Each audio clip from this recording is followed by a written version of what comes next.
Hello, ladies and gentlemen, and welcome to this new format of the Wimbo Worldwide F1 podcast. This new format is called Wimbo's F1 Podcast, The Battle.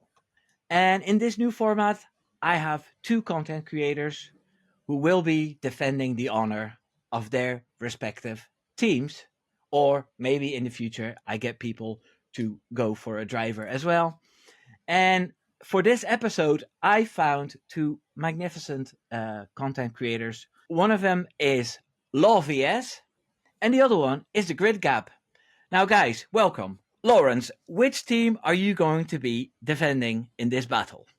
Well, considering that I have pretty much staked my reputation on them, I am representing today, Wimbo, McLaren. Very nice, very nice.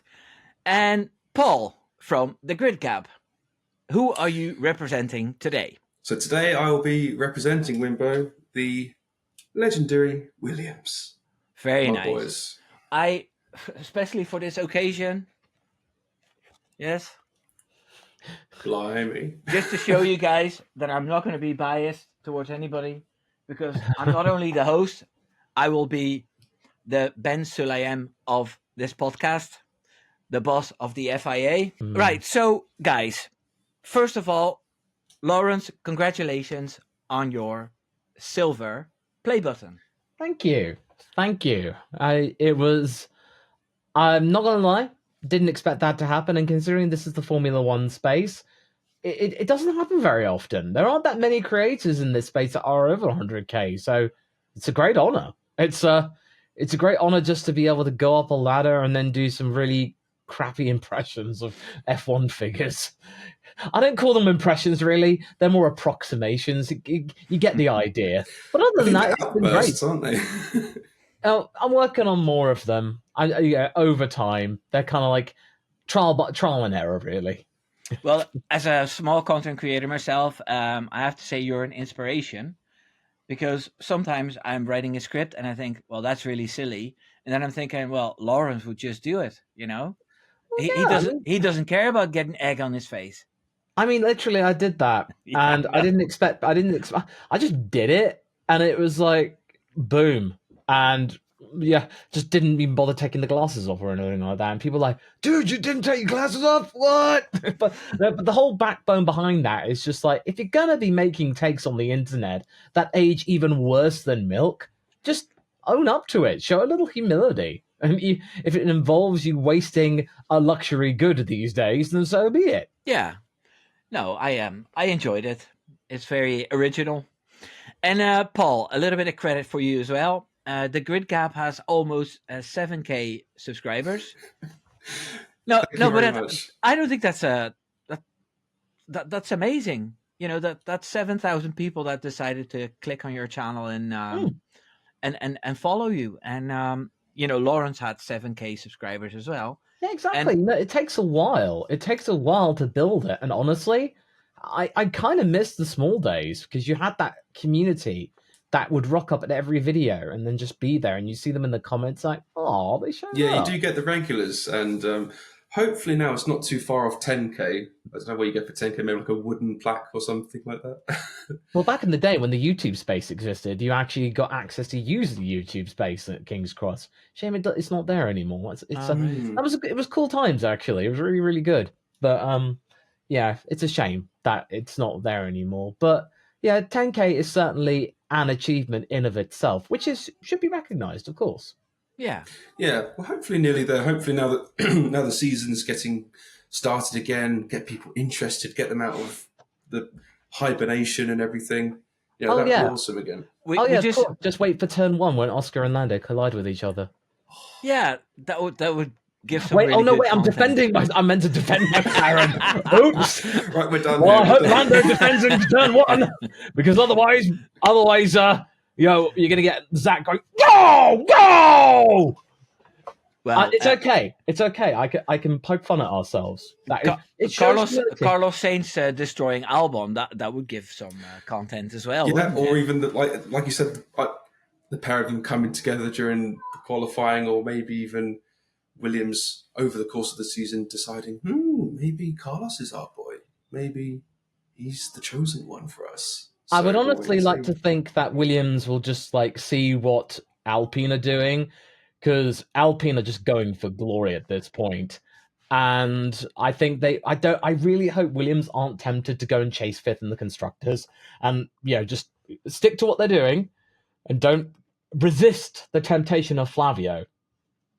Okay, well, this was a bit of a teaser for the third chapter that we're doing. Oh yeah. Because we're starting with chapter 1, and it's called The Flex. And here I give the two creators an opportunity to brag about their favorite team. I'd like to hear about the history of McLaren and Williams. I want to hear about the prizes they've won. I want to hear about the legendary drivers they have had amongst them. I want to hear about what they've built up over the years, how many years they've been going, etc., etc. So I'd like to start with you, Paul. Take it away. Right. So, I think when you think of the legendary Formula One teams over the years, Williams is just one that just rolls off the tongue instantly. The great names, the great liveries, the people that have been involved, world championships, from drivers and constructors. It's just littered with history. And if you're walking around town and you see someone in a Williams jacket, you think, in my mind, that's an F1 fan. And they've just been, recent years hasn't been that kind to them. They've really kind of struggled and for an identity and everything, really finding out who we are after the Frank Williams era. Another thing I love about Williams is how for years and years and years, it was Frank's team. He was the team principal. It was his name over the door. And everything, started and ended with him. Not always for the best reasons, mind, but it started and ended with him. And I think we're getting to a very exciting time now where we're starting to get on the crest of a wave, and we're going to see a lot more momentum, hopefully more success and things like that. So very, very, very excited for the season ahead. Right. Okay. But, practically, how many titles have they won? Like, how many constructors and how many drivers' titles? Do you know that off the top of your head? So drivers is 80, 82, 87, 80, 82, 87, 92, 93, 96, 97. So 7, if I've got that right. Okay. And constructors? Shoot me down if that's completely wrong. Constructors, I think, we'll hear it in the comments. Or I might have just... that's my death sentence there. And constructors, I believe it's the same. I think it's around 6 or 7. Not sure. Call me out in the comments if I've made a massive mistake there. I know they have more than 100 victories. They're one of 5 teams to have more than 100 victories. I'm missing one name. Patrick Head. Of course. What can you tell me about Patrick Head? Well, Patrick Head, he was... When you think of Frank Williams and Patrick Head together, I like to think more Patrick Head as the muscle behind the team.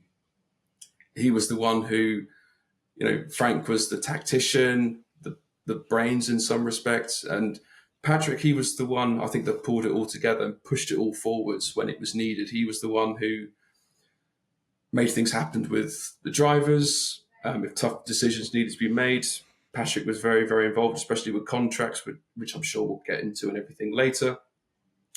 And him and Frank worked very, very well together. I think actually it was noticeable when Patrick Head left and it was just Frank left by himself. You kind of saw Frank seriously missing something there. That's just from my perspective anyway. I take it Claire couldn't really replace Patrick Head then? Not quite. I did read he came back in some sort of advisory role. I'm not really quite sure if that's still the case, but it probably wouldn't hurt just to have him in the office just to fling a question at. But I saw some when I was just doing some research prior. I was looking up a few things about Williams on Google, and you can see what other people have searched. And one of the most frequent searches was Williams F1 ever good? Oh, oh, oh, oh.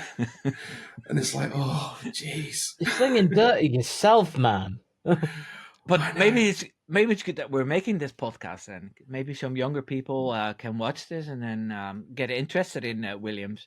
Now, what era would you recommend they start watching or researching Williams? Would it be the 70s that you just explained that they had many wins, or no? Was it the 80s or the 90s? If you're going to get into, I would do kind of what I did, to be honest, where I kind of got into Formula One. I think the season I kind of first remember is like 94, 95. So starts around Nigel Mansell, Alan Prost, 92, 93, and then go forwards and backwards from there. I think that's a pretty good way to do it. If you go right back to the beginning and their first World Championship with Alan Jones, depending on your age, it might be fantastic, but it's kind of a step, perhaps, you might struggle to relate to it. But if you kick off with Mansell and Prost and Hill and all that sort of stuff, you're laughing. It's a great era to see. And there's some fantastic bits of footage and some very emotional stuff out there, particularly when you hear Murray Walker's commentary and things like that. It's absolutely fantastic. Yeah, I've got a lump in my throat. I've heard that a lot of times. Yeah. Okay. So, Alan Jones. The moment of recording is just before the Australian Grand Prix, if people are watching this later. And Alan Jones was an Australian world champion, right? Of course, yeah. Mm-hmm. And was he a multiple world champion or just once? Or? I believe it was just the one time. Yeah, just the once, yeah. Okay. And what type of person was he? Was he a typical Australian, laid back, or was he a feisty one? He was that, big old blokey bear old school driver. You saw it in his, amazing driver back in the day, but, he would be, I don't think he'd fit into a modern F1 car nowadays, but properly good driver. And he was actually in F1 a lot longer than you think. I think he lasted all the way up till the mid-80s, I think. Technically, he actually won at the Australian Grand Prix of 1985, but it was not an official World Championship race. There you go. So technically, that would be like, he kind of did it, but not really. An F1 car, he won in an F1 car in Australia, but not in a championship race. So we have to wait for Piastri this weekend then. Hey. So, and what other legendary drivers stand out for you, Paul, at Williams? Oh, well, there's a few. Where do I start, Wimbo? Where do I start? So, I mean, names like, you got Mansell, Hill as well, Prost, Senna, of course. Tragically, he's forever tied in with Williams. Tragically, of course. But then as well, you go later into their time into the 2000s, and you've got some fantastic drivers. You've got Montoya there, who unfortunately just didn't have the car. And then you've got the ever legendary Pastor Maldonado as well, who won the last, who won Williams' last Grand Prix, and and we'll wait and see what Carlos Sainz can deliver, but also there's been George Russell in the past, and it's great that we're getting towards a time where the whole pay driver thing at Williams is hopefully going to be a chapter closed now, and we can start to get on to having some proper drivers back on board. Yeah, that's true, because they've been filled with Mercedes junior drivers, Bottas, and didn't Rosberg start there as well? Yeah, absolutely. Yeah, I've good points with Rosberg and everything, and it's a very, and to be absolutely honest with you, and I think touching on McLaren here, we're actually very lucky, I think, to still have Williams and McLaren in Formula One at all, I think. Because both of them at some stages looked very close to going bust, running out of money and things like that. So we're actually it's great to have them still in the sport and with their original names as well. They haven't been renamed or rebranded or anything like that. So it's great to still have them around. No, that's 100% true. And that's why I think this podcast is so nice to do, because, two very legendary teams with a long history and very original roots. It's not like Aston Martin had 5 names, but when you track it all back to where they started, and McLaren and Williams didn't. That's it. So, is there anything else you want to share about your Williams team? Because what we could do is I'll give the word to Lawrence, and then when he's done and something has popped up again, then you can... Yeah, if you like. Yeah, that's absolutely fine, yeah. Okay, well, the floor is for Lawrence, who is going to tell us about McLaren. Well, I mean, McLaren, the defending Constructors' champions. Yeah, the number one, albeit... I didn't feel elation when they did it. I felt complete and utter exhaustion, because it was just... They should have won this 3 races previously, quite frankly, but they didn't, so we just got to roll with it. But either way, McLaren, one of the, as you said, 3 heritage Grand Prix teams. So you got Ferrari from the 50s, right at the beginning of Formula One. You had Williams that came in 1977. By the way, off of the back of revenge from Walter Wolf Racing, basically dumping Frank Williams, who essentially made Walter Wolf fairly decent in terms of being an engineer. But you had Bruce McLaren coming in, repping his own team, and setting it off on a trend where papaya became an interestingly compelling colour for a team. And I've had comments going, "Oh, I wish the McLaren would get rid of that orange colour. It's so modern and disgusting." I'm like, "OG colour, dude." But that's the point. McLaren stood out. But it also stood out for its distinctive Marlboro livery that adorned many of its classic drivers going from the early 70s all the way through to 1996, when, quite frankly, that Marlboro livery just looked completely ridiculous on that FF1 car and was like, "Please kill me," especially the really bad-looking MP410. But I'm here to be selling the delights of McLaren, and needless to say, 1988. Need I say more? 1988. That was Prost versus Senna. Prost versus Senna, the friendly version, the friendly cut. As in, it wasn't quite as aggressive. And sure enough, much like with Red Bull in 2023, it was a Ferrari that spoiled the party. Yeah, for one race at Monza.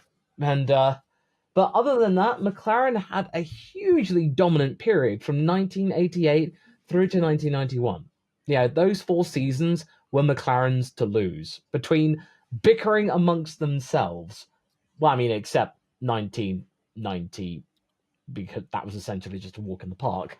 Gerhard Berger just took one look at Ayrton Senna and just went like, "Nope."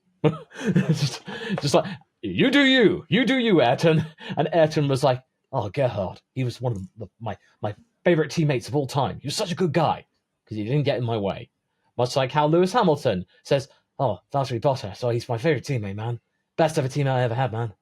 Just, I'll let you be the judge for that one. But anyway, McLaren, Lewis Hamilton is indeed one of the examples of McLaren. As in, you've got so many legendary drivers that started their careers or set their careers into overdrive, not just for the oversight of Bruce McLaren, Teddy Mayer, and then Ron Dennis. And yeah, Ron Dennis, he's a controversial figure in of itself. And now the ever burnt-in image of Zach Brown and Andrea Stella of Ferrari heritage. Oh no, hang on, that wasn't quite there. Yeah! Now that is one of my... I'd be just, Zach, can you slap my back? I promise I won't sue. Yeah! Thank you! I love how he always says Lando. And of course, Carlo. McLaren. And I love Carlos Sainz. Carlos Sainz. It's like, oh, Carlos, hola. But arrivederci. But yes, we mock Zach in a way, but we do have to admit his tenacity in improving the McLaren brand has come good. In that we are now in a position where McLaren, where it looked absolutely bleak in 2015, where McLaren and Honda did not have a good reunion, and Alonso tore them asunder, and then basically McLaren just did everything they possibly could to just blame everything on Honda. Then they realized, okay, no, it's our fault. But they came back strong, fearlessly forward on all that, and look where they are right now. McLaren have a car that can defend its World Constructors title quite compellingly, and really add to the legacy that really got into overdrive in the 1980s, having started with the likes of Emerson Fittipaldi getting their first ever Drivers' World Championship, and then, of course, James Hunt, the playboy of Formula One, classic champion in that regard. And then Niki Lauda and Alain Prost duking it out for the 1984 World Championship. Oh, absolutely legendary battle. Honestly, if there were any championship rivalry battle, I recommend to have a good, clean one where both drivers respected each other and didn't hate each other's guts for it. 1984, Prost versus Lauda, half a point in it. And yeah, I think that was one of the cleanest battles I'd ever seen. And I think I'm looking forward to the day when it's Piastri versus Leclerc. That's going to be a clean, elegant battle, that's for sure. So was 1984 where Prost asked for a red flag, and then Balestre gave him the red flag, and then they gave out half points, and then in the end he was short those points? Was that was 1984? Undoubtedly, because that was the beginning of Ayrton Senna's career, essentially, with Tolman. So that is one of the dark days of FISA, with Jean-Marie Balestre really kind of trying to exert his influence, because obviously he wanted a Frenchman to win the Monaco Grand Prix. Yeah.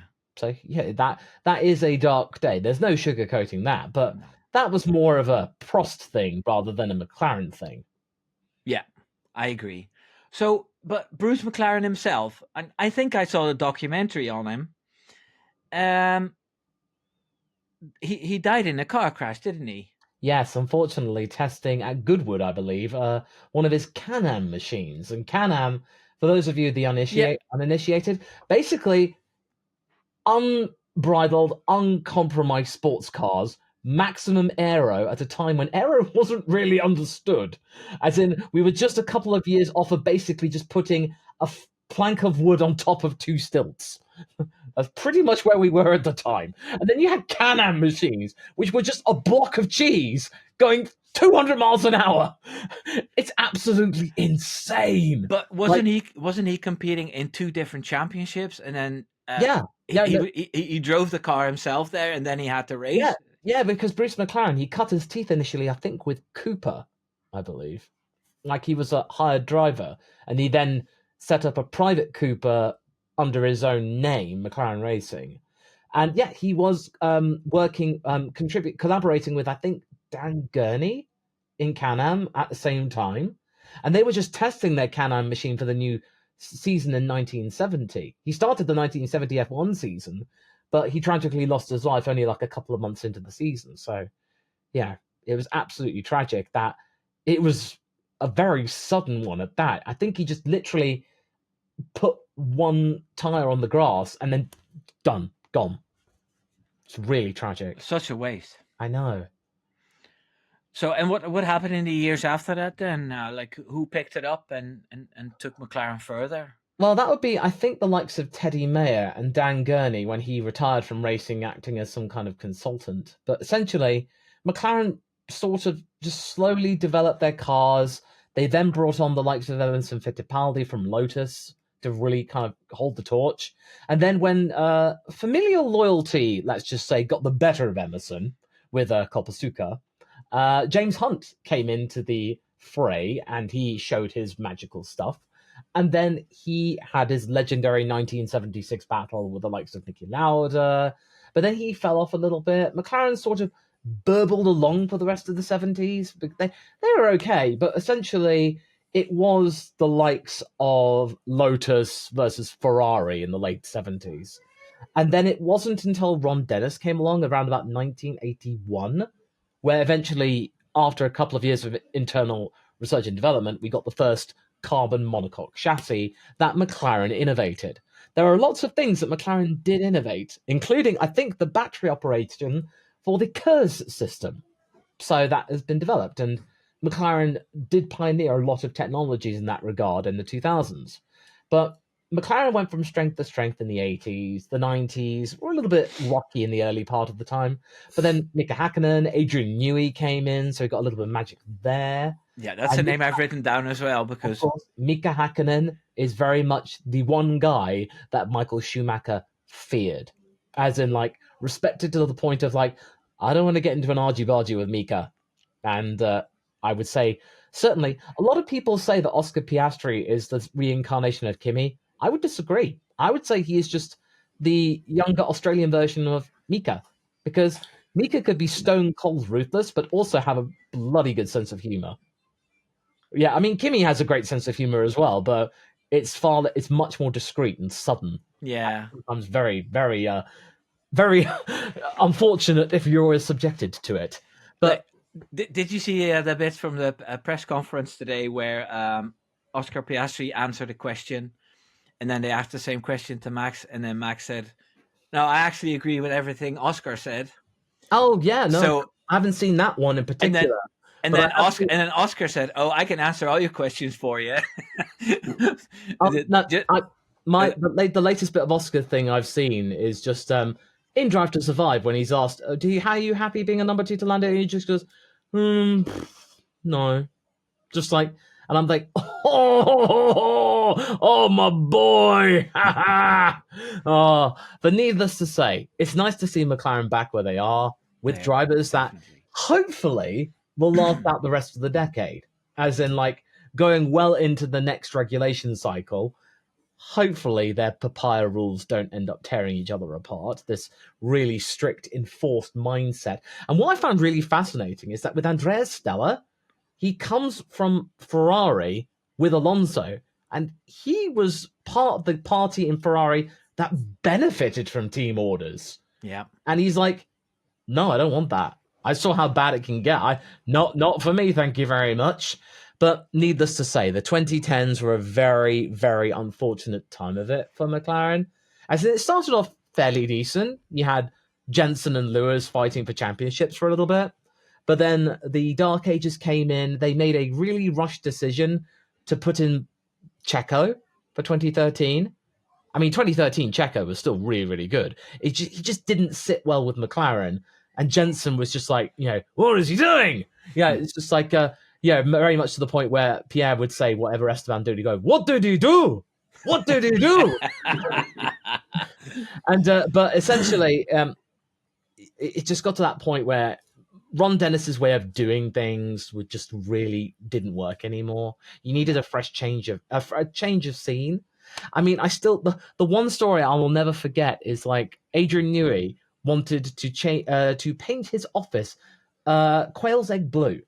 Ron Dennis said no, only grey. It has to be grey. But then Adrian did it anyway. And Ron Dennis was furious. He never went in that office ever again. Because it was quail egg blue. But yeah. So with McLaren, they've got a storied history. There have been ups and downs. But thankfully, they are very much on the up. And they've sort of returned to their roots of being quite a fun-loving, bantery team. Which now has a poster pin-up child of Lando Norris. And now, hopefully, a really good, strong backup and future prospect, Oscar Piastri.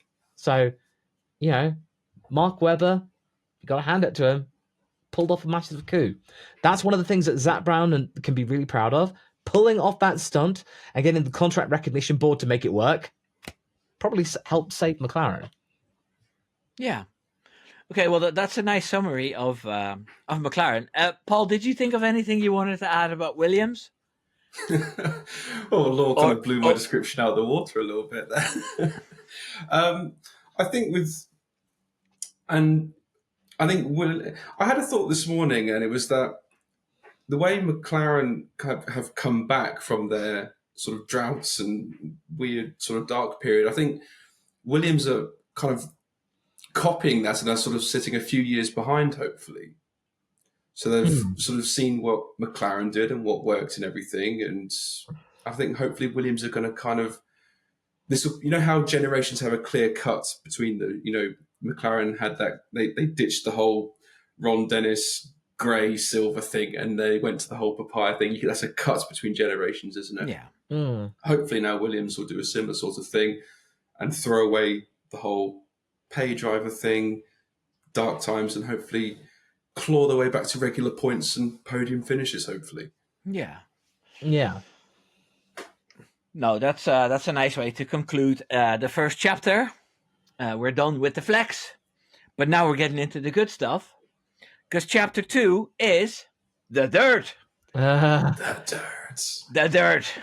And I think it's fun if the representative of the McLaren team will do the dirt on the Williams team, and vice versa. Now, who wants to go first? I will. Lawrence. Well, go ahead. Okay.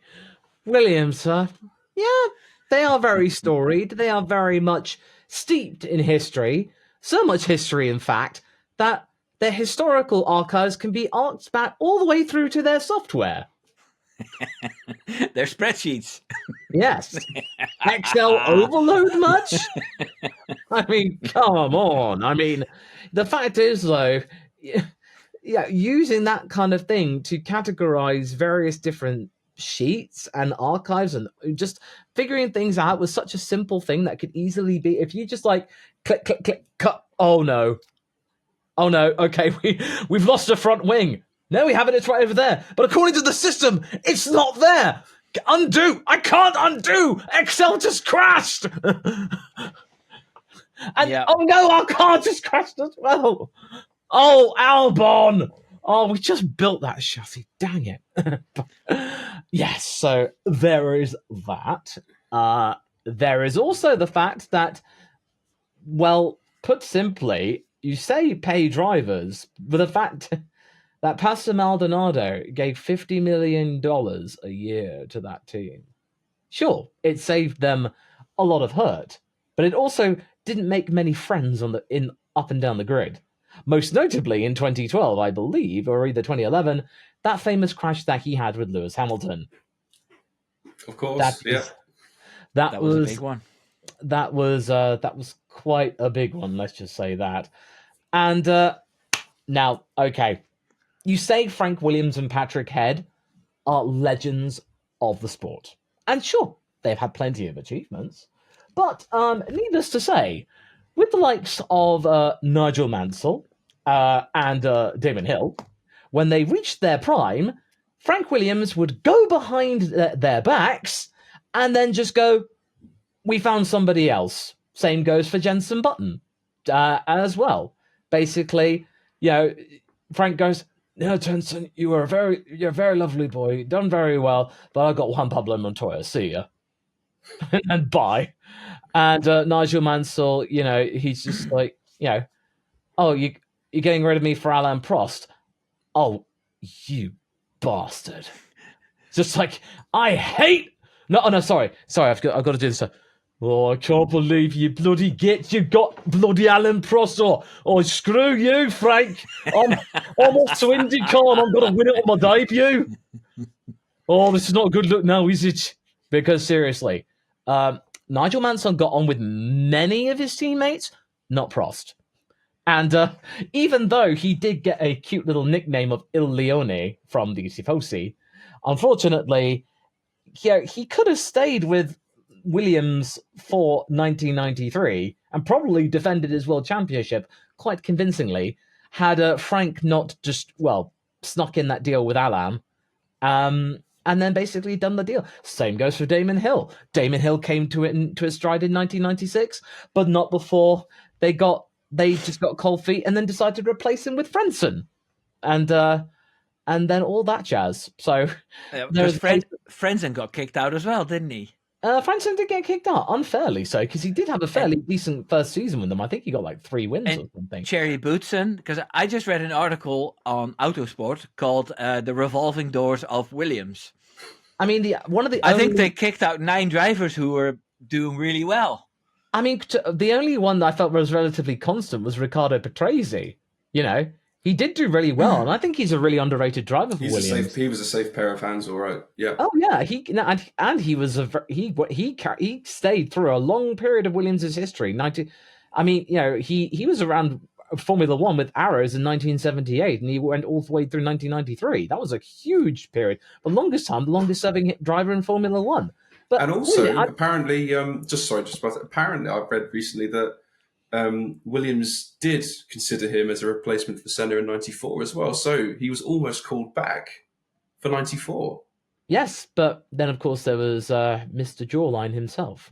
Yeah, he stepped in. David Coulthard. David Coulthard, yes, indeed. And then of course Nigel Mansell came back, and he went and bloody won the final race of the season. Oh, thank you very much. And incidentally went to McLaren, and then that was terrible because he didn't even fit in the car. That's unfortunate. But also with Adrian Newey. Oh dear. Adrian was gaining more and more plaudits, more and more constructors, more and more drivers' championships.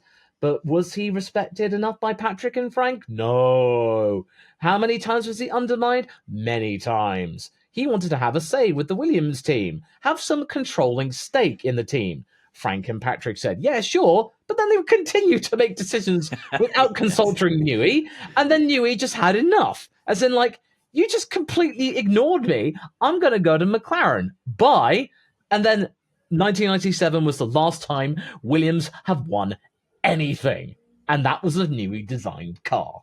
There you go. And then, of course, the BMW relationship faltered.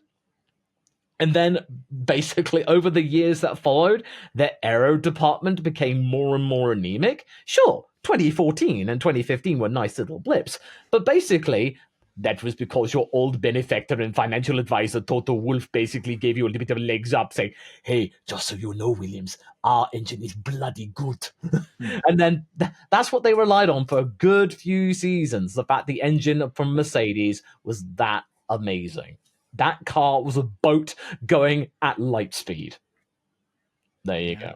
So, admittedly, they do look a little bit better now, but you've got to admit that even though you had the potential and engineering might of Head and Frank Williams, they did very much keep themselves insular to the point where they harmed their own team by not allowing anybody else in.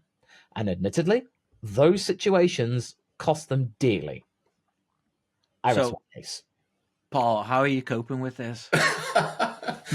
Well, I can't. Well, what do you say? I mean, of course, Williams has faults. Absolutely has faults, but it's the faults. Some are explainable, some are not. But also, some of those faults are what makes the team so charming and makes it such a fantastic experience to support. You know, where's the fun in winning every weekend anyway? Oh, where's the fun of your BMW engine giving up the ghost when Juan Pablo Montoya could have challenged for the World Championship in 2001 and won in his debut year? It is amazing when you can see, if, you know, the whole thing with Newey hadn't happened with Williams leaving, the combination of a Newey car with a BMW engine would have been frightening. Yeah, no, Juan Pablo Montoya would have won the World Championship. He would have done. And we would have had an almighty battle of Montoya versus Schumacher. That would have gone down in the ages of how good that was. That would have, it would have been absolutely fantastic. And and it's very interesting the amount of, you know, the whole thing about McLaren and Williams. They're so intertwined in history, I should say. The amount of shared drivers that they've had, and you know, you mentioned the whole thing about of course. And you mentioned the whole thing about Mansell and everything. The funny thing, it's still, when you see Mansell's helmet with McLaren decals on it and in a McLaren, it still looks wrong. It doesn't look right. It doesn't compute, does it? It's really strange to see. But yeah, it's it's a sort of thing where Williams and McLaren, I think you can really like them both, but you can never like them both equally at the same time. You always support one, or they seem very much like a one or the other sort of team, if that makes sense. Well, as a neutral F1 fan, in regards of Williams and McLaren, I like them equally. I like seeing McLaren at the top, and I enjoy Williams climbing back to the top. They both have my sympathy. And in the days that they had, like Williams had, what do you call that Russian driver 6-7 years ago? Sergei Sirotkin. Sirotkin. I had nothing with Sirotkin. I like Kubica was a legend, but not after his rally crash anymore. And then he was driving there when the team was pretty much at its worst, like scoring 2 lucky points one race, and that was it. It wasn't even 2. Yeah. It was just 1. 1 point. 1 point. It's actually amazing when you consider how close Williams were to shutting the doors entirely, and then when you consider how they've clawed back from that, I think that's got to earn some points. That's endearing. I know, of course, they've been bought out by Duralton and everything, and they've got that great backing now and everything. And the modernising thing, Laura, you mentioned the Excel thing. Of course, that was an absolute disaster. Well, the fact is, though, is that team was using equipment that was 20 years old. It would have been fairly outdated when Montoya and Schumacher were the lineup. Well, I mean, the thing they say with that sort of stuff, everything was outdated. It was just, and Frank Williams, although fantastic man, I have to admit there was a hangover of his leadership where stuff wasn't updated and stuff wasn't carried on to be modernised. The same reason why I think towards the end of when Lotus was in Formula One, the classic Lotus, when did they packed up in '93 and there was still they one more year at the start of '95. Lotus. Well, no, it was Lotus, 90. They were around in 1994, wasn't it? 94 was their last one. The thing was, though, is that they were never terrible. Like, I don't recall Lotus ever being last. Like, when even in the 90s, they would somehow scrape in a few points with Herbert and Hakkinen, and they would still be like 6th in the constructors. So they would do fairly decently. Yeah, they were never they were never going to win races or get podiums again. But they were never going to be like propping up the back of the grid like Williams did. Like they never stooped that low. But also when like towards the end of Lotus time, what I was getting at was there was people within the team who were still grumbling, going, "Oh, it's not the 80s or 70s or 60s anymore." And oh yes, of course, in that regard, yes. Because obviously they were saying, well, if it still works now, it worked then, it'll work now. Yeah. You gotta put up your bootstraps, make do. Come on, make do and mend. I mean, that's what Williams were doing. Yeah, that's the thing. Yeah, you just had to make do with what you had. Absolutely, yeah. So, Paul, are you ready to get your own back on McLaren now? Yeah, I'll give it a whirl. See what I've got. So, McLaren. I think they've got some like very, very glowing, fantastic, legendary history. Legendary cars, beautiful cars, fantastic drivers. But what I was never attached to McLaren wholeheartedly just because of the whole Ron Dennis thing. I found that I got a certain amount of warmth from Williams that I wasn't getting from McLaren. McLaren seemed like a very cold team at the time. This is just when they adopted their, the West livery and everything, and it just seemed so grey. It seemed so lack of personality, which is a shame because they had Hakkinen and Coulthard, fantastic drivers and everything. But this is from when I was kind of getting into Formula One. I just wasn't ever sort of drawn to them. I can't really explain why. I just sort of wasn't. But when you look at the drivers that McLaren have had over the years, they've had some fantastic drivers, and they've never been able to make a lineup that properly works. They've had they've tried the system where they bring in 2 top drivers and expect them to cooperate and work, and it doesn't. We'll wait and see how things go with Lando and Oscar, obviously. But are you referring to a certain Fernando Alonso and a certain Lewis Hamilton? Yeah, that as well. Yeah, not going so well together. Apparently, well, yeah, they're sort of expecting Hamilton to lie down for a year, perhaps. But Lawrence, can you do an Alonso imitation? I'm still working on that one. When he was told that Lewis Hamilton was going to be his teammate, he famously said, "What? Oh. Don't you want to win the constructors?" I didn't hear about that one. No, that's what he said. And then Ron Dennis was really pissed off, and that's when the McLaren Lewis Hamilton Alonso rivalry started. The 2 quotes I really remember from Fernando's time at McLaren, this was the second time around, was the engine feels good, much slower than before. Amazing. And then just bound to go, I don't know. No more radio for the rest of the race. As in, like, I'm working on it. But... GP2 engine. And then, it's just like, just so dear. But I should have there was colour on those McLarens. There was a bit of red on there. There was a bit of red somewhere. A little bit. Okay, Paul, what else, Paul? What else? Do you know something about... I think that it's a shame how with McLaren, I sense that they did fantastic, all through the 70s and 80s.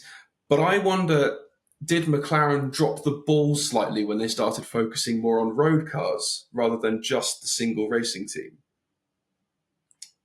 When the McLaren F1 came out, when was that? Sort of 92, 93, 4, I believe? 95, I think. Or 5, perhaps, yeah. Well, I just have to rebut that with the Williams super van, the Williams Renault, the van with the stonking big Renault V10 in it, and the Clio Williams as well. But it's just I wonder. The comments will probably take me apart completely for this, but I do wonder, since McLaren started building road cars, and that also goes to the P1 and stuff later on, has that kind of taken away from the efforts and putting all the focus into the Formula One team, which McLaren having that sort of strange period after Lewis Hamilton left, where Ron Dennis was still trying to do Ron Dennis, and I don't know, just try and keep things going absolutely the way they always have been and everything with that sort of setup. It's a weird one because they're a great team, but they seem for me to lack an essence, a personality. They've got it now with what they're building now, but for a longest amount of time, for when I was getting into Formula One, they just lacked something, this indescribable little thing, which I found in Williams, if that makes sense. Well, I think I understand what you mean. They seem pretty woke now, right? Zach Brown criticizing Christian Horner and one of the things invested more deeply and everything. I wouldn't call it wokeness. I would just say Zach's going for the jugular, basically realizing that drama sells, and that he's the only the only person that ironically will give it a go against Christian. And then it just boils down to, in DTS, Zach is flipping annoying, and I'm like, oh, I love that. I love that. The way Zach Brown expresses it is coming from a certain self-righteousness, or being above that all. And McLaren, they have papaya rules and they want to do things properly. But then if you go back to the 2 gate situations with McLaren, we have Spygate, of course, yeah, and we have Ligate. Now, Paul, fill us in. So I think Ligate was most recent. So was it Lewis Hamilton was he was disqualified from the Australian Grand Prix for fibbing, essentially, wasn't it? Yes. I'm not surprised. The major details of that escapes me, and perhaps Wimbo, if you have the data, or you fill us in. I'm not exactly sure about what happened. Bottom line is he was fibbing. He was being a naughty boy and telling things that wasn't he told by the team to lie about it, and then he did, and then he got disqualified for it or something? Well, I think the thing is to remember is that I watched a Josh Ravel video about it, but I can't remember. I mean, they all lie. It's just a case of whether they get found out or not. That's the bottom line, isn't it? I mean, admittedly, a self-own would be in Spa 2012, where Jensen won the race and then Lewis didn't, and then he posted telemetry on Twitter, and then got bollocked by McLaren. They're like, "What the heck are you doing?" I mean, I don't think it actually revealed much in terms of data, but I think he was just trying to. I think Lewis was trying to find a way. How did Jensen win? What was something wrong with my car?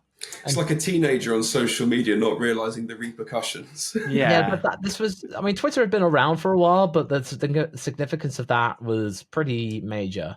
And it's like JP's not doing anything to you. It's like Jensen's not going to pull rank on you. He's not going to do that. He just wants to live out the rest of his days, man. So out of all of these people, Jensen's not going to start something with you. Yeah. But either way, that's a self-own, I will admit. But yeah, the biggest thing is still Spygate. Spygate, yeah. And what was that? So 2007, wasn't it? Yep. And was it Nigel Stepney? Nigel Stepney. And the fact Stepney, that's the guy, his wife had left important confidential documents that then at a photocopiers. Yeah. Exactly. And they got found out and got reported. It was so serious they got disqualified from the Constructors Championship. And then, of course, attached to that, Fernando Alonso and Pedro de la Rosa were being naughty little scamps. But didn't that Stepney guy kill himself later? No. Did he? Okay. I have to fact check that. I'm like, that's interesting. Might be Nigel Stepney, not the Nigel Stepney. No, because I also read that he was caught in the Ferrari garage with powder in his pockets of his uniform. Or am I mixing up a couple of stories here? No. Basically, I'm looking it up. It was suspected suicide, but they couldn't. It was inconclusive. Basically, it was a road traffic accident where he basically entered the carriageway and then crashed into a truck. So, but they think it could have been suicide, but then they couldn't tell for sure. Yeah, they didn't know. So, 2014 that was, but it undecided basically. But either way, Spygate was a low point. Yeah, and it was a very, very interesting time because had so many things not gone wrong in 2007, that would have been titles happily wrapped up in all, both titles happily wrapped up in 07, 08, and 2009. We're not sure, obviously, but I mean, it was just down to the fact that I think McLaren just simply didn't have they developed very quickly. By the end of the season, they were right up there with Red Bull. So, but at that beginning, no, they were just as lost as Ferrari were. Yeah, I think there was a few teams that were lost there, but I think it was just Toyota, Brawn, and Williams who got it. Who got the double diffuser thing right. They actually listened to Ross Brawn's warnings and going like, "We found this thing," and everyone else was just like, "Pah!" In the technical regulations. I think the Brawn they actually went to the some kind of meeting and then warned about the double diffuser, but then people think, "Oh, it's impossible. No one will think of that. It cannot be done. It cannot be done." But then Williams, I think Sam Michael, didn't he just like go like, "Hang on a minute, hold up," and then he took it back and he ran with it, and then Toyota did the same. Yeah, I mean, it's fascinating how that whole thing came around, isn't it? Yeah, I mean, that's the other thing with. I mean, 2009 was such a shake-up. It's going to be interesting to see what 2026 brings. If that shakes things up, well, we'll wait and see. But where were we? Spygate. That was a funny one, and I don't know. It brought. I think Spygate. It kind of created a cloud over McLaren. I think that it struggled for some time to get rid of. Do you think? Yeah. Well, I think with Lewis Hamilton winning the championship, had he not done that, I think it would have tarnished McLaren's reputation for a long time. Exactly. But one thing that irks me about the Ron Dennis and the Spygate thing is that if you ask anyone on social media, what do you think of Flavio Briatore? Everybody will call him a cheat and all the names under the sun, and he shouldn't be in the paddock. And Ron Dennis got knighted a couple of years ago, and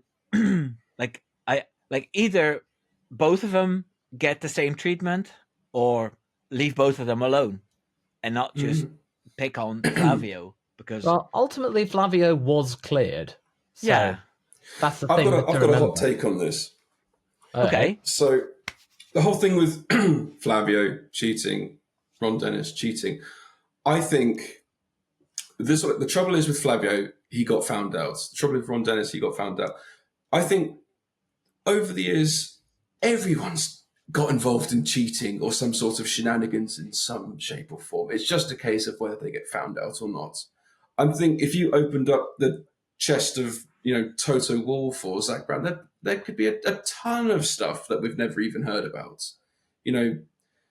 It's this sort of thing where, this sort of thing happens, and then, Flavio Briatore's cast out forever. And, what he did was pretty bad, potentially endangering a driver's life and everything. But, he's the sort of guy where if someone, especially for what we saw in Drive to Survive, if someone was to make a movie out of his life, he would be a character on the same sort of thing as Wolf of Wall Street or something. Yeah, because he started off as a manager of a clothes shop.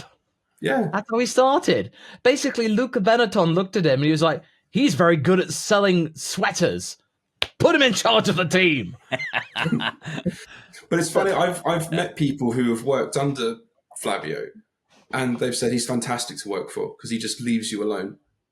Yeah, I mean... Doesn't get involved. Oh, well, tell that to Jack Doohan in a couple of months' time. Yeah, or maybe after the Australian Grand Prix. I have a feeling. Oh, God, no. No. Already? I have a feeling. No, I heard he had a contract for 6 races, and he done Abu Dhabi. So race 5 is, let me see, 1, 2, 3, 4, 5. I think it's before Miami. From Miami onwards, Colapinto will be in the car. I don't know. I have a feeling that they'll just make it something will pull some strings, make it happen. Well, honestly, that's not Jack's fault. That's Flavio's fault. For rushing that in, I think 2 weeks after he took the job. And Luca Di Maio, basically, Flavio was just like, okay, I'll come back, but I want to be in charge of the entire team. And then Luca's just like, okay, fine, we'll leave you alone. And then 1 week after he signed his own boy, because Jack Doohan's managed by Flav, 1 week later, Franco comes in, gets 12th in Monza, then gets points in Baku, quadrupling the amount of points Logan Sargent ever got in 30 races plus. And then Flav's just like, 1991 flashbacks. Got to get him, exactly. I gotta get him. I gotta remember what I did with Michael. But, Flavio giving drivers a 6-race promise, that's not uncommon, because he did the same with Jos Verstappen, Max's father. When he was at Benetton, he promised him for the year after to give him 6 races, and he gave him 6 races at Simtech, where they hadn't discussed what team he was going to drive for. But that worked out just fine for Jos. But the thing was, though, Simtech were looking like, if they kept the money, they would have looked fairly good. Yeah. They were getting there. They just unfortunately, it was at the time where F1 teams would shut it every other week. Exactly. And also because from Bernie that... Ecclestone would just allow any old John in. And from that as well, Jos channeled all his frustration and anger into Max. So you never know what might have happened. He's going to get 5 championships now, all thanks to what happened to Jos at Simtech. Yeah. Where were we? I think we're moving on to the future. Yeah. You think it's time? I have one more thing about Pastor Maldonado. wasn't there something that happened at his one and only win, where they lit up the garage to so basically hide the evidence? Fire. So all the prize money and everything that Williams would have won probably was spent for covering the losses from the fire. They wanted to repeat what Jordan and Fisichella did in Brazil in 2003. Exactly. They pull into the pit lane, and then Fizzy's Jordan caught fire. Okay, well, that's a good moment to go to chapter 3, and that one is called The Future. Okay, well, let's start with the future of McLaren. Lawrence, are they going to win the drivers and the constructors in 2025? Yes. I think so. Mainly for the fact that I predicted Lando will do it, and I predict that McLaren will do it, but it will still be another McLaren versus Ferrari jobby. Okay. I think it's a 3-way battle for the championship between Max, Charles, and Lando. That's what I predict. Even though I'm an Oscar boy, I have to keep my Piastri bias managed. I would love him to prove me wrong. Absolutely. If he wins the championship, fantastic. But based on what we know, like Lando has the chance, because very much after Brazil and then in Qatar, when he got that penalty for the yellow flags down the straight due to that debris, he was eerily calm and just chill and like, oh, you changed in a good way. And then Abu Dhabi, he just 20 seconds again and just chill and relax, despite the fact that Oscar took out Max and then had to didn't barely score any points. Well, either way, there was an incident, and I still remember very vividly Max going, oh no, oh, I don't want to take out Oscar. And then Oscar's like, move over world championship, and then okay. And then, but Max was like, oh no, man. It's like he was like, oh, wrong McLaren. That's the thing. I think Max genuinely felt bad, and that he really does respect Oscar and doesn't want to get into a brouhaha with him. And but the point is, though, is that Lando and Max learned a lot from one another. I feel like because Max and Lando never raced each other in their junior careers, they just missed each other. Yeah, and they were just kind of finding each other out, because even Max was a bit like, "How do I race him? I don't know. I'm working it out." He got it. I'll just stay in the middle of the road, and then we'll see what happens. But then, you know what? That move from Lando Norris on Max in Mexico, the one that started Max's 2 penalties, that was very daring, very precise, and I respect Lando for it. You know what he did in that first turn, and then Max got into a position where he cut Lando off, and that's where he got the first 10 seconds. And then what Max did after that, well, that deserved a stop and go straight away. But that first move that Lando did was very impressive, and it showed that Lando Norris has grown because of the experience of that season. Yeah, and then in Abu Dhabi, what was on the line? Yeah, if he had raced like he was racing in Singapore in the lead, then it could have been a nail biter. But he was never in danger, and he didn't put a foot wrong the whole race. Ferrari did everything they could. Leclerc coming from the back to third. That was remarkable. Carlos just right behind Lando. They did everything that they needed to do, but Lando still brought it home. And admittedly, Oscar made my sphincter loosen. As in, like, I was like, no, don't do this to me. This has been a very bad end of the season, Oscar. But at least Piastri's aware of it. At least he realized, that was bad. So many instances of track limits that boot him out in Q1, and then he just can't handle dirty air. Honestly, I would like to think that he would have learned a thing or two. And in an ideal world, Lando and Oscar will be teammates for at least another 3-4 years. 4 years, yeah. I mean, at the very least. And then if they don't, then McLaren have an insurance policy of bringing in Gabby back from Sauber or Audi if they wanted to. Or if Ugu Ugochukwu in Formula 3 turns out to be really good, because he's with Trident in Formula 3, and Trident have won the Formula 3 championship 2 years running. So if one of their other McLaren junior drivers wins that championship and then does well in F2, they've got a great backup in Ugo. Or Alex Dunn. Alex Dunn, yes, absolutely. Yeah. McLaren's junior program is actually becoming pretty solid, as in it's fairly decent. So, Law, McLaren, this season, the flexi wings are going to be banned from race 8. Do you think that will have a big impact on the performance of the McLaren package, the MCL 39?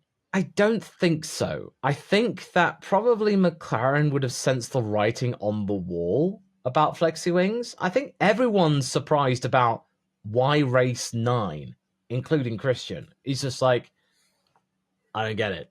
Why? It's just logistically, it is just breaking the championship into 2 parts, as in who wins part 1 and then who wins part 2. Really depends.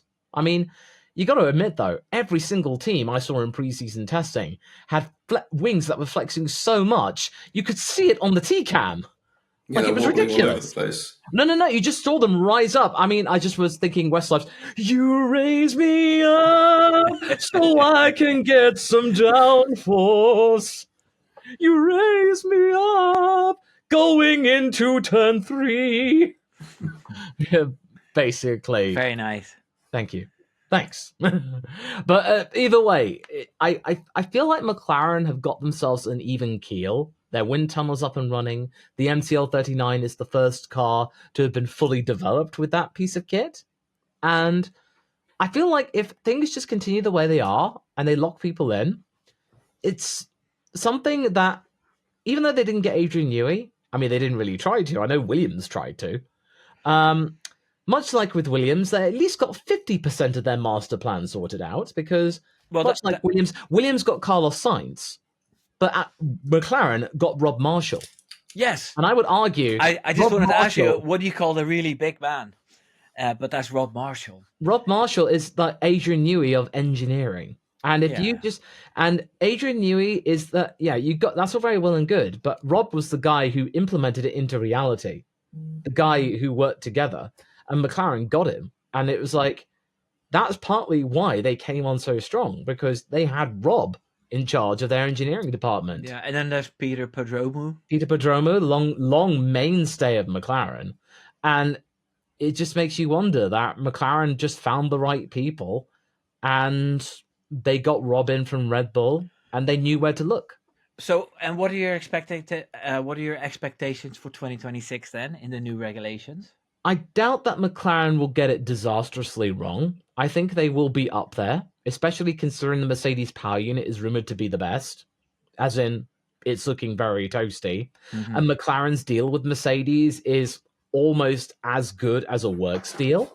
They have a seat at the table arrangement, as in they have a seat on the Mercedes high power performance board to dictate the development of the power unit.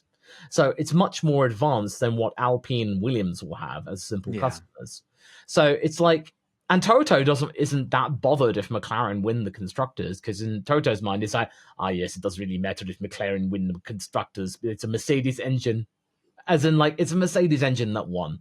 Yeah. And that's the main thing that they care about. I mean, if Mercedes could challenge for second place in the constructors this year, then they would have McLaren and Mercedes top 2 powered by his own engines. That would be certainly a very nice little promotional piece. Yeah. And let's not forget, 4 of the teams are powered by Mercedes. It's still a huge draw. And I don't see why McLaren would suddenly fall off. The only way it could happen is if you get people leaving. If you get Andrea Stella and Zach Brown having a spat where Andrea leaves the team, that would be a big red flag. If you then got Rob Marshall being poached by the likes of Cadillac, maybe, if they suddenly want to kick on, or Audi, if they want to kick on, somehow Jonathan Wheatley convinces Rob Marshall to come to his side, who knows? I've read a few articles about Rob Marshall, and he thought he was going to finish his time in Formula One at Red Bull, and then he got the offer, and I thought, if I don't leave now, then I'll never leave, so I might as well do it. And now they're having great success. Yeah, so it was just simply like why not? I mean, but I don't see him, thinking about, I'm going to finish my my career at this team, then going to another team, and then I a think couple of years later it would going only to happen. Cadillac. It would only happen if the money was there, and also if McLaren really fell off and it was just simply untenable to stay. That's the only reason he would leave. Yeah. Could there be a chance, do you think, of some sort of civil war at McLaren with Lando Norris and Oscar? Yeah, Good question. potentially. Yeah, absolutely. Because Andrea and Zach have their favorites. Andrea cherishes Oscar. He sees a lot of Michael and Fernando in him. Whereas with Lando, he's Zach's boy, as we all know. He sells T-shirts and caps. Yeah, exactly. So that's the thing. I think if the Hungary situation would happen again this year, Lando won't give up his position. No, it won't. And it will be incredibly awkward. I mean, I remember watching that race and I was beside myself. I was just like, oh God. Lando, what are you doing?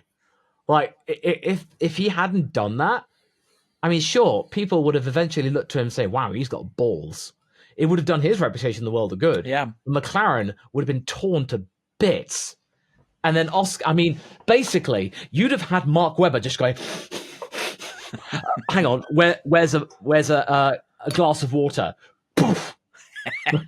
Like that. You would have had and you would have had Gunther somewhere going, oh my God, who's fuck smashing that door? It's like, but if I was to make a case for Lando Norris in that situation, he was in the lead, and Oscar was asked to catch up, and then he went off track, I think twice, and he didn't have the pace to catch him up. So I think Piastri lost the favor of getting passed by because he wasn't quick enough and he made mistakes. Like if Lando had pitted after Piastri, and he would have been right behind Piastri, and Piastri would have gone off track and drove in that pace, then Lando would have caught him anyway.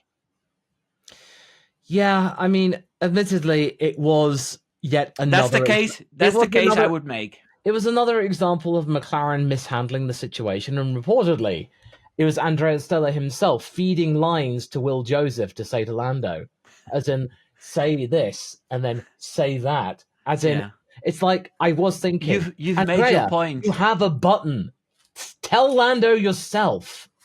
Like when Toto gets on the blower to like say, Lewis, we know the car is bad. Please drive it. And then like, just why couldn't Zach or Andrea just get on the blower themselves and do it?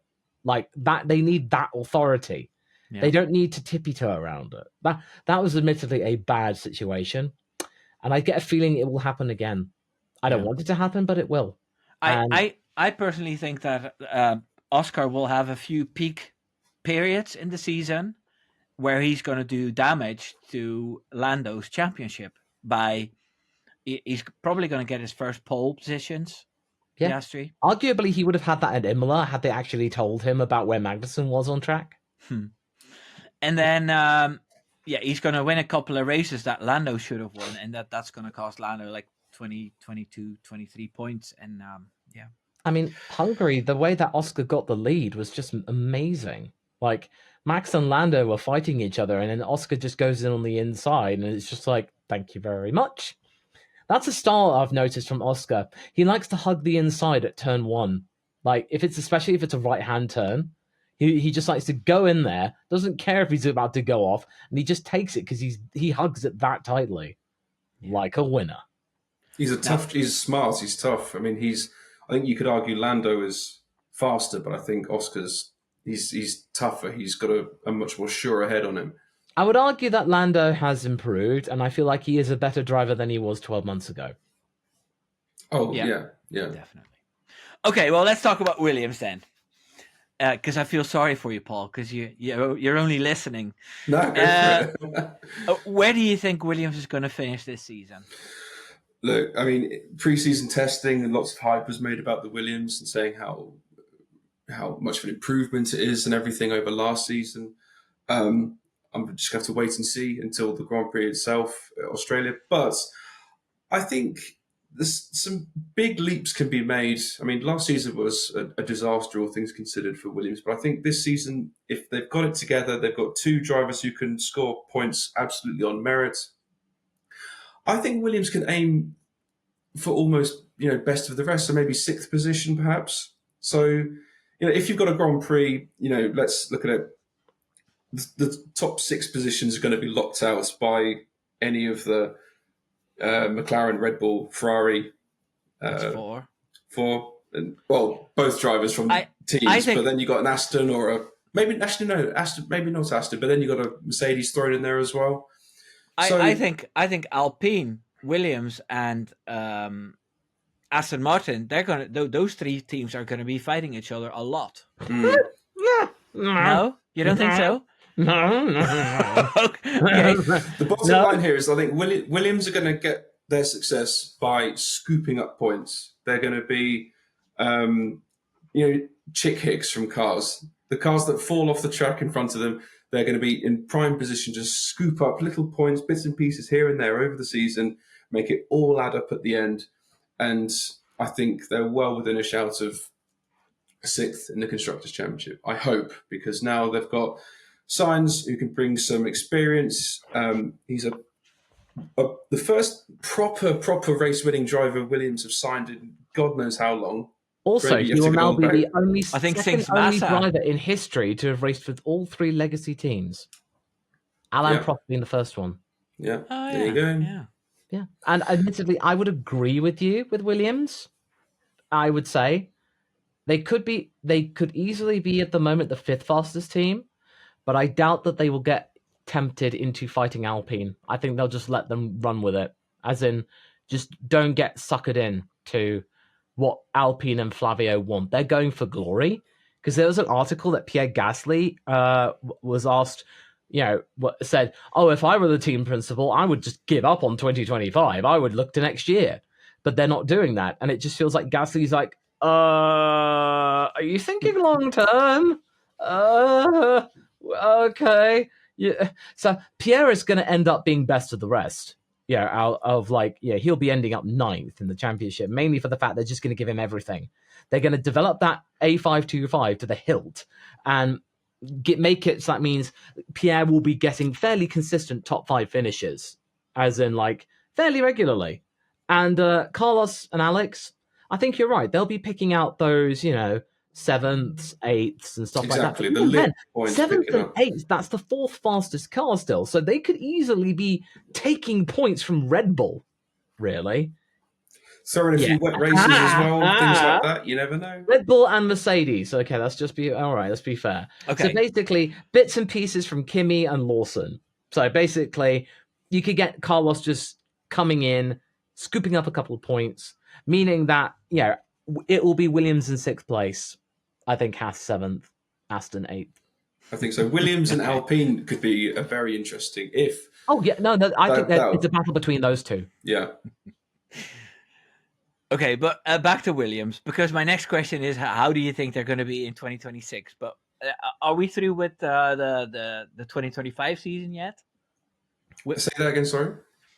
Williams, 2025. Are we done with that season yet now? Is there anything you wanted to add? I think I smell a podium this year. I don't know how or why. I think there'll be one. It could be completely on merit, or it could be a complete catastrophe of a race where one is picked up. But I'm sensing a podium somewhere. They won testing twice. Albon set the fastest lap one day, and Carlos Sainz set the fastest lap the last day. I do wonder about that, because I don't know if glory runs are still a thing. Williams got this lovely shiny new sponsor. I doubt they would do that. I don't think James would be a bullshitter in that sense. Yeah. I don't think so. I agree, but it's happened before. But then again, Williams did that. Williams did that on C4 tires, and they were one of the few teams that bought loads of those. And they brought C5, and they had a C5 set and a C6 set, and so did Ferrari. And that told me, I did a prediction based on confidence levels going into testing. I rated Williams as really confident, like probably the second most confident after Ferrari, in that they probably feel really good about their car and are prepared to want to, like, push it a little bit more, as in, like, really find the limits of it. But I don't recall the C5 ever being used. I don't think Ferrari ever got around to using it, which is my final thing about 2025 is my concern if Williams start well, if they start, happily picking up, 7th or 8th position, 9th, will they have the capacity to develop their car properly over the course of the season so they don't get overtaken? I think that there's teams, they'll be fighting against teams who have better, capacity to develop their car out of trouble. And there is a risk perhaps Williams might get overtaken in that aspect, swallowed up a bit. I don't think they'll be worried about that, honestly. I feel like they'll be just perfectly fine, because I think 2025 is all about implementing all these new changes and making sure they work, and then just refining them. Well, we've upgraded to Windows 2000 now, so hey, yeah. It's just people saying get a Jira ticket in. Seriously, Atlassian, I had no idea. All these jokes about their platform. I'm like, I don't understand half of these jokes, and at this point I'm too afraid to ask. There's only one thing that Williams has been accused of cheating, because they have an extra battery. So really? Yeah, Duracell. Oh God! I can't believe it took that long for you guys to get it. Damn it. Okay, 20 people unsubscribed. It's time for a power boost. Seriously, that ad's now been baked into my mind. I gotta train harder. Whoa, power boost activated. I'm gonna miss Sky Sports and the Workday integrations. They're not sponsored by Workday anymore. It's sad. Right. Do you ever have that thing where you're watching the Grand Prix sort of half asleep, but then you get a heart attack with the Workday advert because it comes up with the volume so much louder? I have F1 TV, so I have no ads. Oh, look at you. Ew. Fancy pants. I just remember, just like, you just get, but back in the day when they would just eventually just have the bit where they got Martin and Crofty just to going, absolutely right, Martin. Formula One on Sky Sports, sponsored by Workday. And then all of these and it says, at Juniper Network, yes, Juniper Network's not like a Formula One car. We don't wear helmets. It's just all of these ads, and you lost all my Dutch subscribers here because they don't know all these ads from Sky Sports F1. Yeah, I know. You're better off. But then again, would the Americans know? Because I have a lot of American viewers as well. All it needs to say is that the clientele for people who watch Sky Sports, they're advertisements from Newman.com. That's for just ED, and cremation. There's this one ad. On from Sun Life or something like that on TV. They go, "Hello, Vera. Hello, Dave. Just been at another funeral. Oh dear." It's like, oh god, so morbid. Just daytime TV, because I work from home and I have my little one and I'm looking after them on a Tuesday afternoon, and just daytime TV ads are just so morbid. Nowadays it's all about cremation services, walk-in baths and things like that. Okay, yeah. Sorry. Okay, can we talk about Williams? I think Williams are not going to be cremated this year. Okay. They're not going to be buried in the back markers. Paul, what do you think Williams will do in 2026? Are they going to be it's an interesting one, isn't it? Top 5? All the chat is saying, Williams are prioritizing 2026 and all this sort of stuff. I think it'll be a step up, not quite obviously to, race wins or regular podiums or anything like that. But I think, they can easily make the step up to, 4th and semi sort of regular podium appearances. If they just keep things on track, don't screw things up with fouls, keep Carlos on board for one thing, make sure he doesn't jump ship if a seat appears over at Mercedes or, or anyone. Sorry, what you say? No, I was wondering who are the technical people at Williams? Is it still Paddy Lowe or? No, Paddy Lowe Paddy's was gone. like, Yeah, he left like before 2019 started. He And then was, yeah. James Key is ringing a bell, but he's at Alpine, I think. He's at Sauber. Sauber. Oh yeah. Hmm. So who are the big people for Williams? Are they well known or? No, I don't think so. Actually, You've got, who was the chap who came over from Alpine? He ditched Alpine and went. I can't remember his name. Escapes me. What was his name? oh, I know who you're talking about, but I can't remember the name. He's I know one of Andy, those. He's one of those Andy big Perman boy. went to VCarb. Yeah, their sporting director from Alpine went to VCarb, but other than that, I just don't remember the name of the other guy. I just know one of their driver development people, Sven Smeets, or something like that. But then James Fowles was a technical person at Mercedes as well, wasn't he? He was like head of strategy and head of the junior team, as in like he was the head of the junior program and then in charge of strategy. Yeah, him and Toto and all that were all best buddies at one stage.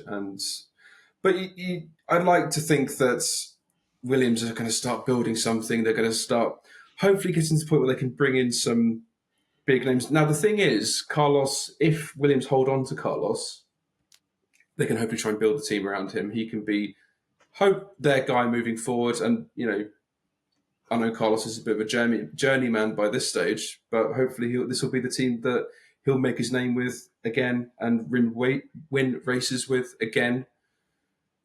But it's going to be interesting to see what happens with Alex Albon. Yeah. Well, he's going to be tested. The long-term plan, I think, will be when the time comes, if Albon goes or gets a job elsewhere, Colapinto will be put back in, having done a few years with Alpine. He's got a 5-year deal with Alpine. So if by the time Colapinto sticks it out with Alpine and he honors the contract and then goes back to Williams, then, James will have... I feel like his loyalty will be rewarded, James.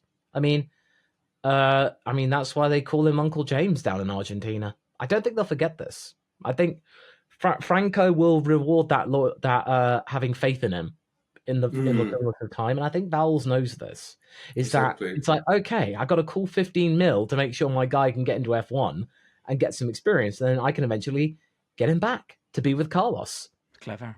Yeah, the driver market for 26 and 27 is going to be very, very interesting as to who's going to go.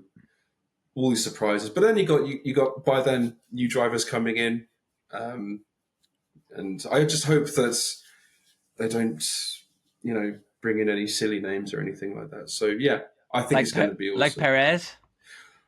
I do predict the Williams from years ago would have gone, oh, Perez's money, we can have a piece of that. But what about Mick Schumacher? God.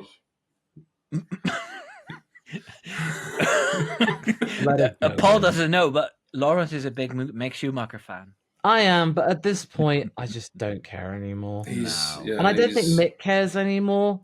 I think he's just like, well, there's a reason why he ditched Toto. He was just like, look, you're going to give me a seat or not? You're not? Okay, I'm not going to stick around anymore. And I commend him for doing that. To just be like, okay, he's not going to wait around in the garage of Mercedes anymore. He's going to focus on world endurance. And if he can do well there, then great. Cool. Right on. WEC's in a renaissance right now. And if WEC turns out to be really reputable, it could be a smart move. Yeah. I mean, it's worked wonders for Antonio Giovinazzi. And one thing you can say with the Ferrari Driver Academy, they treat their drivers well. They're like, oh, sorry it didn't work out in F1. You want to try this sport? You want to give this a go? Like, once you're in. Antonio Fuoco, Robert Schwartzman, Antonio, Robert Kubica, all these big, Zhou Guanyu, like all of these people who were affiliated with Ferrari, who knows? Maybe one day they might feel frisky. And Fred Vasseur might go, Lance Stroll, remember that one time you were part of the Ferrari Driver Academy? Do you want to come back and World War Endurance? Hold on, I just got to check. Dad, can I go back to Ferrari? Oh, yeah, sure, son. You're a disappointment to me anyway. I don't care what you do. Yeah, okay, Fred, I'm in. What do I do now? Is there tennis involved? Dad, is there tennis involved in World Endurance? Only in your brakes, son. Yeah, okay, I'm in. I'm whatever, sure. Sorry. Very good. When he goes to fry in, it's just like, yeah, here's a bucket, here's a toilet brush, get to work. Because important fact, Lance was in the Ferrari Driver Academy. Yeah. Yeah. Some photos do exist. With him and Fernando looking I think we can slowly wrap this up. We talked about, the future of McLaren. They're going to be very strong for the next couple of years. We talked about the future of Williams. I think this was an amazing podcast. Did you guys enjoy it? Yeah, it was good. Thank you very much for having us. Yeah, it's been awesome. It's great to have typically with two British people, we like, your team sucks, but I see your point. Okay. Well, that's the thing. I think case in point, I'll tell you a story. So, it's my stag night. Don't worry, it's PG. And just shows how very, very twee I am, is that my stag night includes just a simple Wimbo stop. No, there's no ladies involved. Oh, okay. No, there's no ladies involved. Well, basically, we rented out this in the stately home, this nice place. They had a pool table. We had Mario Kart. We had darts. It was a great time. I had loads of friends around. We were partying for like 2 or 3 hours. Well, mainly playing Mario Kart and me destroying them all because I'm really good at that game. 10 o'clock rolls along. We're basically told to get out and just wrap things up. Quite a few of them go, but then 5 of us, including my brother and my best man, what do we do for the remaining half an hour? We tidy up. We're like that bit in Red Dwarf where Lister gets his room and gets his room. I'm gonna crack me knuckles. I'm gonna grind my teeth. I'm gonna live for a change. And he just, smegging hell, and he cleans up after himself. And it's just like, that's what we did. So basically, that's just how, if you get 2 British people into, be grrr, your team bad. We did the best we could. I couldn't. Yeah. To be fair, I couldn't grr too much against McLaren because neither could I with Williams. Really. Yeah. I mean, except Frank. I like Williams is they're my guys, but fair play to McLaren. I like James. I like what maybe one day I'll get a representative of Team LH in, a content creator who's completely Lewis Hamilton, and I'll represent Max Verstappen myself. And then don't win. I'll get one of you guys to be the presenter. Tell you what. Start of 2026. Get somebody from representing Team LH, one representing the Lec Foci. You be the mediator of Team MV1. Oh yeah. Yeah, they do that. Leclerc versus Lewis Hamilton in their second season. Then see what happens. Very good. Yeah, there's so many options. So many options for the next episode. We need to go back, do like a 90s F1 thing. That's what we need to do. Yeah. I mean, could eventually happen. Just like the rule is that you can only use things from a certain decade. Like you can't use any information on facts from beyond 1999. Right, people. We're going to continue here for a little bit longer, but I hope you enjoyed this podcast. You can find LawVS on YouTube under the name LawVS. You can find Paul on YouTube under the name The Grid Gap. And, well, you're already on my channel, but if you're new here, then please subscribe. I'll see you all in the next one. Take care now. Doei doei.